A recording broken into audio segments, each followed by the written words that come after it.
This channel does not promote any violent, harmful, or illegal activities. All content provided by this channel is meant for an educational purpose only. সকাল থেকে বাসজোড়ের ছবি আপনাদের সামনে তুলে ধরছে শুভজিতের সঙ্গে রয়েছে আমি শর্মিষ্ঠা। শুভজিৎ, সত্যি তো মহালয়ার সকালে এক মায়ের কোল খালি হলো এবং কি কারণে? রাস্তা খারাপ, সেখানে সকালবেলা পেলোডার মেশিন দিয়ে কাজ করছে, এক নবম শ্রেণীর ছাত্রকে পিষে মারল এক পেলোডার মেশিন, সেই কারণে বিক্ষোভ। কিছুক্ষণ আগে রীতিমতো পরিস্থিতি উত্তপ্ত হয়ে ওঠে। Fair and bright night and day cream ত্বক থাকবে ব্রাইট সারাদিন, পলিউশন ফ্রি, ঠিক যেন রাতের ফোঁটা সাদা ফুল। সারাদিন হ্যাপি ব্রাইট স্কিন। আর এলাকার বাসিন্দারা বলছেন দিনের পর দিন রাস্তা নাকি এই অবস্থা। সব থেকে বড় কথা, 1টা বাজে এখনো পর্যন্ত কাউন্সিলরের কোনো দেখা নেই। এই মানুষটাই কিন্তু লোকের বাড়ির সামনে নির্বাচনের আগে হাত জোর করে দাঁড়ায়, আমাকে ভোট দিন, আমাকে ভোট দিন। দুপুর 1টা বাজে কাউন্সিলরের দেখা এখনো পর্যন্ত নেই। সুপ্রিয় রয়েছে স্পট থেকে আমাদের সহকর্মী সুপ্রিয়, ছবি এই মুহূর্তে। শুভজিৎ, ইতিমধ্যেই কিন্তু এই মর্মান্তিক দুর্ঘটনার পর বেশ কয়েক ঘন্টা সময় অতিক্রান্ত, এখনো পর্যন্ত স্থানীয় কাউন্সিলর তিনি এলাকায় এসে পৌঁছননি। আর তাকে এলাকায় আসতে হবে এই দাবিকে সামনে রেখে পুলিশ যখন এলাকায় পৌঁছয়, পুলিশকে ঘিরে কিন্তু দফায় দফায় বিক্ষোভ আমরা দেখতে পেয়েছি। এবং তারই মাঝে পাটুলি থানার দায়িত্বপ্রাপ্ত ওসি, তাকে রীতিমতো ঘেরাও এমন বিক্ষোভের মুখে পড়তে হয় স্থানীয় বাসিন্দা এবং মহিলাদের। এমনকি এই যে সাউথ সাবারবান ডিভিশন, এই ডিভিশনের অন্যান্য যে সমস্ত থানা, সেই সমস্ত থানার পুলিশও কিন্তু এলাকায় এসে পৌঁছেছে। এবং এই সাউথ সাবারবান ডিভিশনের যে রিজার্ভ ফোর্স, তারা যখন এলাকায় পৌঁছে দীর্ঘক্ষণ ঘেরাও হয়ে থাকা পাটুলি থানার ওসিকে উদ্ধার করে এলাকা থেকে নিয়ে যাওয়ার চেষ্টা করেন। এই যে দীনেশনগর অটো স্ট্যান্ড, সেখান থেকে বেশ কিছুটা এগিয়ে যাওয়ার পর সেখানে গিয়ে কিন্তু তাদেরকে পিছনে তাড়া করে কার্যত ধরে ফেলেন স্থানীয় কিছু যুবক এবং বাসিন্দা। তারপর সেখানে পুলিশের সঙ্গে দুপক্ষের রীতিমতো ধাক্কাধাক্কি, হাতাহাতির পরিস্থিতি, সেই ছবিও কিন্তু আমরা দেখলাম। তারপর আবার সেই পাটুলি থানার ওসিকে এই এলাকাতেই ফিরিয়ে নিয়ে আসা হয়েছে, অর্থাৎ কোনো পুলিশ কর্মী এখান থেকে এলাকা থেকে বেরিয়ে যেতে পারবেন না, এটাই কিন্তু তাদের দাবি। আমরা এই মুহূর্তে কিন্তু সেই ছবি দেখতে পাচ্ছি, সানগ্লাস পরা অবস্থায় ইউনিফর্মে দাঁড়িয়ে রয়েছেন পাটুলি থানার ওসি তীর্থঙ্কর দে এবং তাকে ঘিরে কয়েকশো মহিলা এবং স্থানীয় বাসিন্দারা তাকে ঘিরে রেখেছেন। ইতিমধ্যেই কলকাতা পুলিশের যে মহিলা উইনার্স টিম রয়েছে, সেই মহিলা উইনার্স টিম নিয়ে আসা হয়েছে এবং পুলিশের সঙ্গে কিছুক্ষণ আগে যে হাতাহাতি ধাক্কাধাক্কির পরিস্থিতি তৈরি হয়েছিল, সেক্ষেত্রে স্থানীয় যুবকদের যেটা অভিযোগ যে এক পুলিশ কর্মী তারাই প্রথম মহিলাদের ধাক্কাধাক্কি করে, সেই কারণে তারা পুলিশকে মারধর করেছেন। পুলিশকে মারধর করার যে ছবি দেখেছি, সেটা সত্যি অত্যন্ত দুঃখজনক। আর ওসি কি করছেন? ফেসবুক করছেন ওখানে দাঁড়িয়ে, বিতর্কিত পোস্ট করছেন। ওসি কি করছেন ওখানে দাঁড়িয়ে? এই ওসি তো বিতর্কিত পোস্ট করেছিলেন কয়েকদিন আগে। সুপ্রিয়, একদমই দেখো, যদিও এটা তার থানার জুডিডিকশনের মধ্যে নয়, কিন্তু ডিভিশনের অন্তর্গত, সেই জায়গা থেকেই যেহেতু এত বড় একটা ল অ্যান্ড অর্ডার সিচুয়েশন, সেই পরিস্থিতি সামাল দেওয়ার জন্য অন্যান্য এই ডিভিশন, সাউথ সাবারবান ডিভিশনের প্রত্যেকটি থানার যারা দায়িত্বপ্রাপ্ত ওসি পদমর্যাদার অফিসাররা রয়েছেন বা অন্যান্য অফিসার, তাদেরকে এখানে ডেকে পাঠানো হয়েছে। গল্ফ ড্রিম থেকে শুরু করে রিজেন্ট পার্ক থানার ওসি, তাদেরকেও আমরা দেখতে পাচ্ছি। ঠিক একইভাবে পাটুলি থানার ওসি তিনিও কিন্তু এসছেন এবং তিনি যখন এলাকায় এসে স্থানীয় বাসিন্দাদের সঙ্গে কথা বলে তাদেরকে বোঝানোর চেষ্টা করেন, কারণ দীর্ঘক্ষণ ধরে ঘটনার পর থেকেই স্থানীয় বাসিন্দারা তারা এই এলাকা ঘিরে রাস্তা অবরোধ করে বিক্ষোভ দেখাচ্ছিলেন এবং সেই পরিস্থিতি সামাল দেওয়ার যখন চেষ্টা করেন, তখন কিন্তু তার উপরে গিয়ে স্থানীয় বাসিন্দাদের ক্ষোভ গিয়ে পড়ে এবং তারপর থেকেই অনবরত তাকে ঘিরে কিন্তু স্থানীয় বাসিন্দারা বিক্ষোভ দেখাতে শুরু করেন এবং সেই তাকে ঘিরে রীতিমতো পরিস্থিতি উত্তপ্ত রয়েছে। সেই ছবি আমাদের সুপ্রিয় তুলে ধরছে যে সাধারণ মানুষ রীতিমতো ঘিরে রেখেছে পুলিশকে। পুলিশ যেখানে আইন শৃঙ্খলা পরিস্থিতি সামাল দেওয়ার জন্য পৌঁছেছে, সেখানে রীতিমতো সাধারণ মানুষ পুলিশকে ঘিরে রেখেছে যাতে পুলিশ ওই এলাকা ছেড়ে না বেরোতে পারে। কিন্তু যে কাউন্সিলরের কথা বলছিলে তুমি শুভজিৎ, যে সত্যি তো 1টা বেজে গেল, কোন রকম রিঅ্যাকশন নেই, কোন রকম এলাকায় এলেন না কাউন্সিলর, তার বিরুদ্ধে দীর্ঘদিন ধরে সকাল 7টা 7:30 ঘটনা, একদম সকাল 7টার সময় ঘটনা, 1টা বেজে গেছে, এখনো পর্যন্ত কোন রকম এলাকায় এলেন না কাউন্সিলর। আমরা জানি না ওই কাউন্সিলর উৎসবে মেতে আছেন কিনা, আমরা জানি না।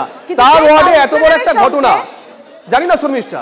সেই কাউন্সিলরের সঙ্গে আমরা যোগাযোগ করেছিলাম, আমরা কথা বলেছিলাম, তিনি কিন্তু ভীষণ হালকা বিষয় ভাবে নিলেন। মানে এক মায়ের কোল খালি হলো আজ সকাল 7টায়, রাস্তা ঠিক করছে কি না, সকাল 7টার সময় রাস্তা ঠিক হচ্ছে, তখন এক নবম শ্রেণীর ছাত্রকে পিষে দিল পেলোডার, সেখানে খুব হালকা রিঅ্যাকশন দিলেন কাউন্সিলর। কি বলছেন শুনবো। সে তো সব রাস্তাই অনেকদিন ধরেই খারাপ হচ্ছে। আমরা এই পুজোর জন্য কাজ করছি, অলরেডি স্যাংশনও হয়ে গেছে, কিন্তু যেহেতু ড্রেনেজের কানেকশনটা এখনো, এটা বিশাল প্রজেক্ট, তো বড় প্রজেক্ট, পার্মানেন্ট, এখানে ড্রেনেজের কানেকশনটা হয়নি বলে আমাদের রাস্তাটা সঠিকভাবে করা যাচ্ছে না। এবার এই পুজোর পর থেকে ড্রেনেজের কানেকশন হয়ে যাবে, পুজোর পর থেকে সঠিকভাবেই কাজ হবে, একদম সাব চ্যানেল দিয়ে রাস্তা পুরো ইয়ে করে সব পুরো করে সঠিকভাবে কাজ। রাস্তা খারাপ বলে আমরা রাবিশ দিয়ে টেম্পোরারি কাজ করবার জন্য রাবিশটা ফেলা হয়েছিল কর্পোরেশন থেকে। আচ্ছা, এবারে রাস্তার মাঝখানে যেহেতু আমরা তো জানতাম না কখন ফেলেছে, এবার রাবিশটা ফেলেছে, এবার রাস্তা যেহেতু জুড়ে আছে তার জন্য এই হাইট জায়গা যেতে পারছে না, মানে ওই কোম্পানিতে যেতে পারছে না। তখন ওই জেসিবি কে ডেকেছে, জেসিবি এসে ওই রাবিশটাকে মানে কাটিয়ে সাইডে করছিল, এরকমই হচ্ছিল, বুঝলে? মানে এই হচ্ছে কাউন্সিলরের রিয়াকশন। আরে আপনি ওখানে রাবিশ ফেলছেন, পিচ দিচ্ছেন, মার্বেল দিচ্ছেন, সেটা আপনার ব্যাপার। একটা পেলোডার ওইভাবে একটা দিন আনি দিন খাই পরিবারের বাচ্চা ছেলেকে পিছিয়ে দেবে? আপনি ঘরে বসে রিয়াকশন দিয়ে যাচ্ছেন। ওখানকার মানুষ যাদের ভোটে আপনি নির্বাচিত, আপনি জনপ্রতিনিধি, এখনো পর্যন্ত দুপুর 1টা 5 ঘন্টা হয়ে গেল আপনি ওখানে যাননি। ওখানকার মানুষ কিন্তু বারবার বলছেন কাউন্সিলরকে এখানে আসতে হবে। একজন রিয়াকশন শুনছিলাম, তিনি বলছেন 113 নম্বর ওয়ার্ড কি কলকাতা পুরসভার মধ্যে পড়ে? রাস্তার এই অবস্থা কেন? দিন আনি দিন খাই পরিবার, মা বাবা স্বপ্ন দেখেছিল ছেলে বড় হবে, চাকরি করবে, সংসারে একটু হলেও সুখের আলো ফিরবে। বাবা কি করেন? রিক্সা চালক, আর মা সেলাই করেন। পরিবারের তরফ থেকে কি রিয়াকশন দেওয়া হচ্ছে শুনুন। 7-8 বছর ধরে তো চলছে কাজ, চারিদিকে রাস্তা কেটে রেখেছে, কোনো একটা রাস্তা সম্পূর্ণভাবে সারাই হচ্ছে না। মানে যদি বাইকে করেও আমরা আসি, বাইকের পেছনে বসে আসলেও প্রাণটা হাতে নিয়ে আসতে হয়, ওই রাস্তার এত খারাপ। এটা 113 নম্বর ওয়ার্ড।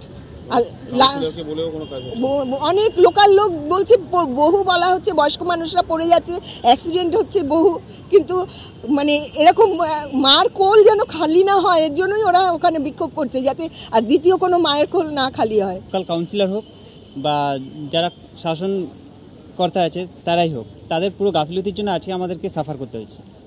আজকে আমার পরিবারের একজন সদস্য গেছে, কালকে অন্য যাবে, তো এটা অ্যাজ আর্লি অ্যাজ পসিবল যদি শেষ করা হয় বা রাস্তাটা মেরামতের কাজ করা হয় তাহলে খুব ভালো হয়। আমরা পরিবারের সদস্যদের বক্তব্য তো শুনলাম, সত্যি কথা তো, মানে এই রাস্তা নিয়ে বিস্তর অভিযোগ, দীর্ঘদিনের অভিযোগ। একটা মানুষের মৃত্যু হলো, এক মায়ের কোল খালি হলো, এরপরে কি হুঁশ ফিরবে? না, সেই কথাও আমরা বলতে পারছি না যে এরপরেও হুঁশ ফিরবে, কারণ এখনো পর্যন্ত প্রশাসনিক পক্ষ থেকে শুধুমাত্র পুলিশ পৌঁছেছে, আর কোনো জনপ্রতিনিধি পৌঁছননি। এলাকার মানুষ তাদের দীর্ঘদিনের অভিযোগ, দীর্ঘদিনের ক্ষোভ শুধুমাত্র এই 113 নম্বর ওয়ার্ড নিয়ে, কারণ সেখানকার কাউন্সিলর কোনো কাজই করে না। এখানে দিনের পর দিন অ্যাক্সিডেন্ট হয়েছে, কিন্তু কোনো রকম ব্যবস্থা পর্যন্ত নেওয়া হয় না। স্থানীয়রা কি বলছেন শুনবো। পুলিশকে ঘিরে রাখতে হবে। পুলিশ প্রথমেই বলেছে কোনো প্রমাণ নেই। আপনার মনে হয় একজন রক্তাক্ত দেহ, আপনারা কিছু, ওরা কিছু বলছে না কেন? আমাদেরকে কিছু বলুক। আরো তো অনেক পুলিশ কর্মী রয়েছেন, তাহলে ওনাকেই কেন আপনারা বিক্ষোভ করছেন? উনি যখন এসেছেন তাহলে উনি কিছু বলছেন না কেন? ওনাকে কে পাঠিয়েছে? আমরা জিজ্ঞাসা করছি ওনাকে কে পাঠিয়েছে? পাটুলি দাঁড়া কি করতেছে? কে পাঠিয়েছে? কিসের জন্য পাঠিয়েছে? উনি কার ইনস্ট্রাকশনে এখানে উনি এসেছেন সেটার উত্তর দিতে হবে। কার ইনস্ট্রাকশন এসেছে? এখানে তো সাধারণ মানুষের দাবি কাউন্সিলরকে ডাকছে, বিধায়ক আসুক সেটা চাইছে, তাহলে এনারা এসেছেন কেন? কি করছেন এনারা? 113 নম্বর ওয়ার্ড কলকাতার মধ্যে আছে কিনা সেটাই বোঝা যাচ্ছে না। গোটা রাস্তা হচ্ছে ভয়ঙ্কর অবস্থা খারাপ। এই যে দীনেশনগর, সোনালী পার্ক, বিবেকানন্দ পার্ক থেকে শুরু করে বিস্তীর্ণ এলাকার রাস্তাঘাটের অবস্থা খারাপ, যেখানে সেখানে 7টা নাগাদ ঘটনা ঘটেছে, এখনো 10টা বেজে বেশ খানিকটা সময় অতিক্রান্ত হয়ে গেছে। জনপ্রতিনিধি কাউন্সিলর নেই। আমরা দাবি করছি কাউন্সিলর এবং মেয়রকে আসতে হবে, কলকাতার মেয়রকে এখানে আসতে হবে। ভয়ঙ্কর অবস্থা খারাপ, আমরা দাবি করছি এটা। এখনো পর্যন্ত কাউন্সিলর এখানে আসেনি। গোটার ওয়ার্ডের বিস্তীর্ণ জায়গা হচ্ছে রাস্তাঘাটে খারাপ।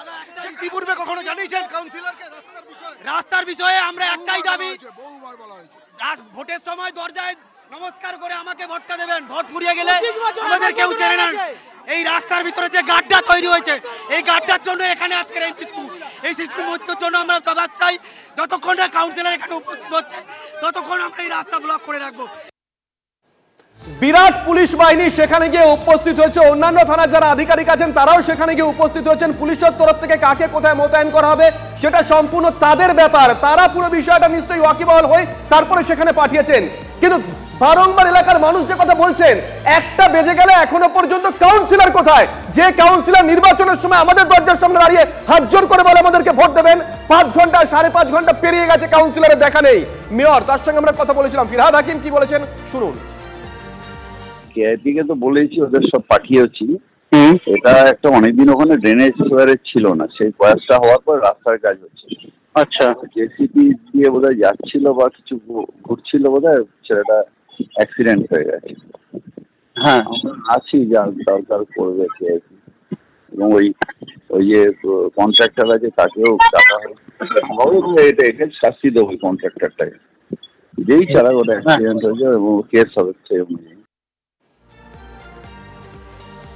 শুভজিৎ, স্বাভাবিকভাবে এই জায়গাটা দীর্ঘদিন ধরে কিন্তু এই সমস্যা, ওই যে বলছে না সত্যি একটা ড্রেনেজ সিস্টেম ছিল না, এটা কিন্তু দীর্ঘদিনের সমস্যা। এবং বর্ষার সময় এখানে প্রচুর পরিমাণে জল জমে, এমনকি ডেঙ্গু ম্যালেরিয়ার অভিযোগও এই সোনালী পার্ক এলাকা 113 নম্বর, 114 নম্বর, 115 নম্বর ওয়ার্ড থেকে বারবার উঠে এসেছে। এবং সেটা শুধুমাত্র এই কদিনের সমস্যা না, দীর্ঘ বেশ কয়েক বছর থেকে কিন্তু সেই সমস্যা চলে আসছে। কিন্তু আজ একটা মানুষের মৃত্যু হলো, আজ এক মায়ের কোল খালি হলো, তবুও হুঁশ ফিরবে কি সেই প্রশ্নই তো তুলছেন। যে কারণে জনপ্রতিনিধিদের বারবার ডাকছেন স্থানীয় বাসিন্দারা, তারা কথা বলতে চাইছেন, একটা আশ্বাস চাইছেন যাতে এই ধরনের ঘটনা আর না ঘটে। এলাকা থেকে রয়েছেন আমার সহকর্মী সুপ্রিয়।